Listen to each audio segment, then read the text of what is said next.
Welcome to our channel Harindra Hari 5366 Hari free time Telugu traveller. ఇప్పుడు చూపించే video వచ్చేసరికి ఏంటంటే అయ్యప్ప స్వామి గుడి అండి. తిరుపతి జీవకోణలోని అయ్యప్ప స్వామి గుడి. ఈ గుడికి అయితే ఒక ప్రత్యేకత ఉందండి. ఎందుకంటే అన్ని ఊర్లలో అయ్యప్ప స్వామి గుడి అనేది ఎక్కడైనా ఉంటుంది, కానీ ఈ గుడిలో ఈ అయ్యప్ప స్వామి గుడికి వచ్చేసరికి ఒక ప్రత్యేకత ఏంటంటే అయ్యప్ప స్వామి యొక్క 18 అవతారాలు అంటే సంపూర్ణ అవతారాలు కలిగిన ఏకైక గుడి అయితే నాకు తెలిసి ఇదేనండి. ఇది జీవకోణ అయ్యప్ప స్వామి గుడి. ఈ వీడియో అయితే స్కిప్ చేయకుండా పూర్తిగా చూడండి, ఎందుకంటే అయ్యప్ప స్వామి యొక్క అవతారాలు 18 అవతారాలు కూడా మీకు ఈ గుడిలోనే ఉన్నాయి. అన్ని అవతారాలు కూడా మీకు చూపిస్తాను. ఈ లోపల మీరు చేయాల్సిందండి సబ్స్క్రైబ్ చేసి లైక్ చేసి షేర్ చేయండి. Welcome to our channel Harindra Hari 5366. ఈ ఆలయం వచ్చేసరికి చంద్రమౌళి గురుస్వామి వారు నిర్మించారు. చంద్రమౌళి గురుస్వామి చెప్పారు కదండి, ఆ పెద్ద ఆయన నేను. ఈ దేవాలయంలో వచ్చేసరికి అయ్యప్ప స్వామి మాత్రమే కాకుండా ఇక్కడ అమ్మవారి విగ్రహం కూడా ఉందండి. అమ్మవారు వచ్చేసరికి స్వయంభూగా అంటే గుడి కట్టేటప్పుడు పునాదుల కోసం మనకి ఇక్కడ కొండను తవ్వుతూ ఉంటే మనకు భూమిలో అమ్మవారు దొరికారు. అమ్మవారు కూడా చాలా మహిమైన అమ్మవారు అండి. విజయ గణపతి. ఈ ఆలయం లోపల రాగానే గుడి ఎడమ వైపున మనకు ముందు కనపరిచే విగ్రహము. గుడి వైపున వచ్చేసరికి బాలకుమారస్వామి సుబ్రహ్మణ్యేశ్వర స్వామి యొక్క ఆలయం ఉంటుంది. కుమారస్వామి ఆలయం పక్కనే శ్రీ వెంకటేశ్వర స్వామి వారి ఆలయం ఉంది.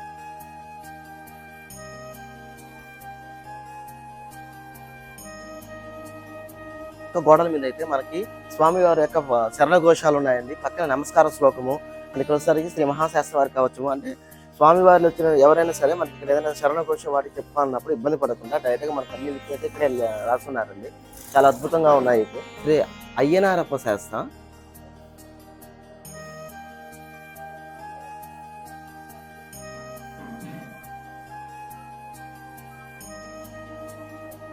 శ్రీ బాలశాస్త్ర, శ్రీ యోగా శాస్త్ర. స్వామివారి యొక్క మరో రూపము శ్రీ పూర్ణ పుష్కల శాస్త్ర,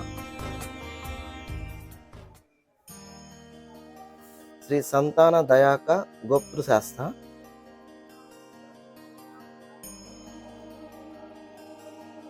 కళ్యాణ వరద శాస్త్ర. స్వామివారి యొక్క మరొక రూపము శ్రీ శిల్పా శాస్త్ర, శ్రీ వీర శాస్త్ర,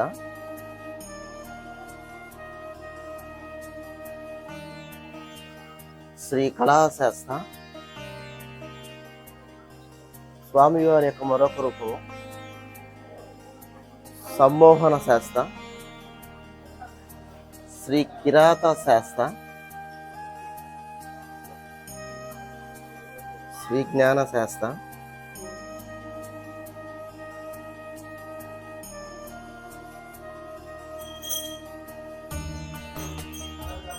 శ్రీ జ్ఞానమోహన సుందర శాస్త్ర, శ్రీ విశ్వశాస్త్ర,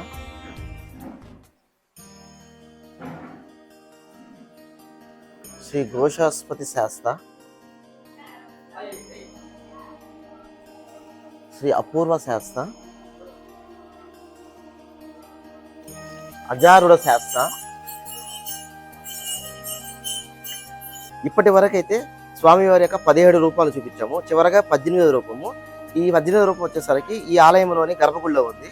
అండ్ మన ఆలయ సముదాయానికి వచ్చేసరికి ప్రతి రూపానికి ప్రతి విగ్రహానికి వచ్చేసరికి సపరేట్గా మనకి ఆలయ సమూహం నిర్మించారు. అద్భుతంగా, చాలా అద్భుతంగా చేశారు. చంద్రమౌళి గురుస్వామి అయితే ఆలోచన అయితే చాలా అద్భుతము. స్వామివారి యొక్క 18 అవతారాలు 18 రూపాలు ఉన్న గుడి మన దగ్గర, అందులో తిరుపతి జీవకోణంలో చంద్రమౌళి గురుస్వామి వారు నిర్మించారు. చాలా అద్భుతంగా నిర్మించారు స్వామివారు అయితే. ఎక్కడ చూసినా కూడా అయ్యప్ప స్వామి యొక్క ఆలయము ఆలయంలో ఒక విగ్రహం మాత్రమే ఉంటుంది. కానీ మనకున్న ఈ జీవకోణ అయ్యప్ప స్వామి గుడి ఆలయంలో అయితే మనకి ఏకంగా అయ్యప్ప స్వామి యొక్క 18 రూపాయలు విగ్రహాలు ఉన్నాయి. 18 గుళ్ళ నమూనాలు ఉన్నాయి. ఈ పునాదులు తీసే టైంలో మనకి ఈ కొండ తవ్వుతూ ఉంటే అమ్మవారి విగ్రహం ఒకటి బయటపడిందండి. ఆ అమ్మవారి విగ్రహం కూడా మనకి ఈ ఆలయ సమూహంలోనే ఉంది. ఈ ఆలయంలో ప్రాంగణంలో పెట్టున్నారు. ఆ అమ్మవారికి ప్రతిరూపముగా అమ్మవారికి 18 శక్తి రూపాలు శ్రీచక్రాలు ఉన్నాయి కదా, ఆ శ్రీచక్రాలు కూడా మనకి ఈ ఆలయంలో దర్శనమిస్తాయి. మీకు చూపిస్తానండి. ఈ ఆలయంలో అయ్యప్ప స్వామి వారి యొక్క విగ్రహాలే కాకుండా అయ్యప్ప స్వామి వారితో పాటు శ్రీ మహాలక్ష్మి అమ్మవారు, శ్రీ కుమారి అమ్మవారు, శ్రీ సరస్వతి అమ్మవారి దేవుళ్ళు కూడా ఇక్కడ పక్కనే ఉంటుంది.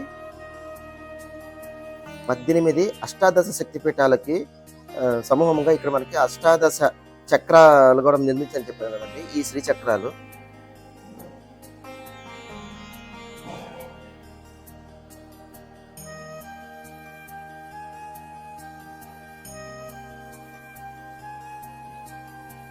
ఈ ఆలయం నిర్మాణంలో ఈ కొండని పునాదులు తీసేటప్పుడు మనకి అమ్మవారి విగ్రహం ఒకటి బయటపడని చెప్పాను కదండి. ఈ అమ్మవారేను స్వయంభూ అయిన అమ్మవారు, చాలా మహిమ గల అమ్మవారు అండి.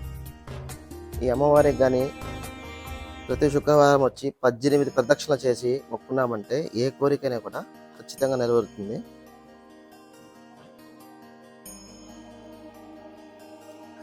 అయ్యప్ప స్వామి యొక్క చివరి అవతారము ఈ గుడిలో ఉన్న మూల విరాట్ అవతారము, అది చూపిస్తాను. అయ్యప్ప స్వామి యొక్క గర్భగుడి ముందు అయితే మనకి ఇక్కడ 18 మెట్లు కనబడుతున్నాయండి. ఇరుముడు కట్టుకొని శబరిమలకి వెళ్ళలేని భక్తులు ఎవరైనా ఉంటే ఇరుముడు ఇక్కడ కూడా మనం చెల్లించవచ్చు.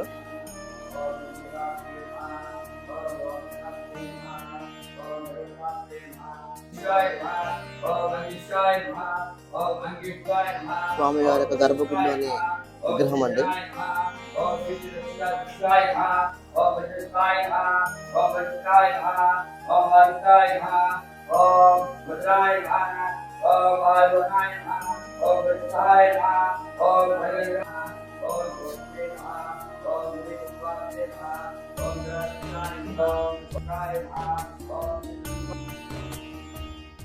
ఇంతే కాకుండా మన అయ్యప్ప స్వామి వారి గుడి చూసారు కదండి. ఈ జీవకోన అయ్యప్ప స్వామి గుడి వెనకాల పైకి వచ్చేసరికి పైన శివాలయం ఉంది, జీవకోనేశ్వర శివాలయము. ముందుగా అయితే ఈ జీవకోనేశ్వర స్వామి శివాలయం అయితే మనకి ఎప్పటి నుంచో ఉందండి, చాలా పురాతనం ఇది. ఇక్కడ ఎప్పుడు కూడా ఒకప్పట్లో అయితే ఇప్పుడు కూడా మనకి ఇక్కడ ఒక ఏరు పారేదంట జీవకోన అని, అందువల్ల దీనికి జీవకోన అని పేరు వచ్చింది. ఆ ఆలయ సముదానం వసగిది కాలభైరవ స్వామి ఆలయం.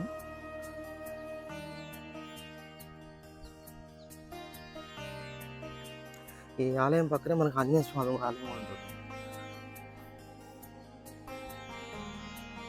జై హనుమాన్, జై శ్రీరామ్.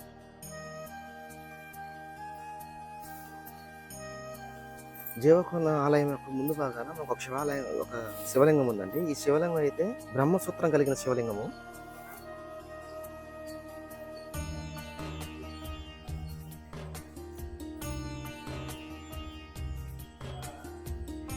ఇప్పుడు మీకు చూపించేసరికి ఏంటంటే జీవకోనలోని జీవలింగేశ్వర స్వామి యొక్క ఆలయము.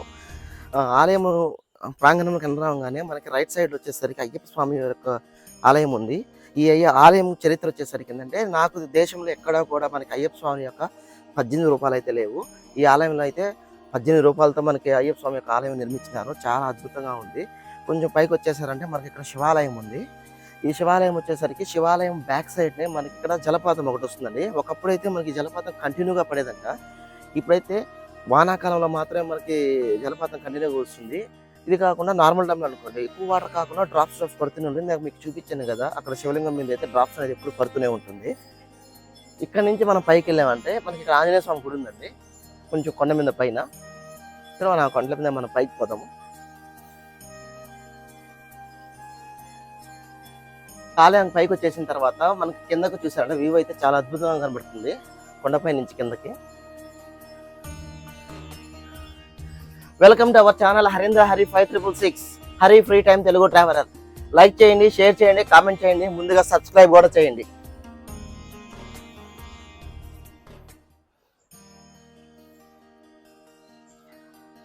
కింద మనకి ఆలయం మధ్య సమూహం భలే కనబడుతుంది. జీవకోన ఆలయంకి వచ్చేసాం కానీ ఆలయం పైన కొండ చూసేసరికి మనకి కొండ చూడండి ఎంత బాగా కనబడుతుందో. ఈ కొండ ఉంది కదండి, ఈ కొండ దారిని ఇట్లా నేరుగా వెళ్ళిపోయామంటే కొంచెం దూరం వెళ్ళగానే మనకి అక్కడ కపిల్ తీర్థం కొండ ఉంది కదండి, ఆ వాటర్ ఫాల్స్కి ఆ కొండ చేరుతుంది. అంటే ఈ మొత్తం ఏంటంటే తిరుమల తిరుపతి కొండలు మొత్తం ఒకే కొండ. ఈ సైడ్ వచ్చేసరికి జీవలింగేశ్వర స్వామి ఉన్నారు, వెనకాల వైపు వచ్చేసరికి కపిలేశ్వర స్వామి వారు, కపిల్ తీర్థము.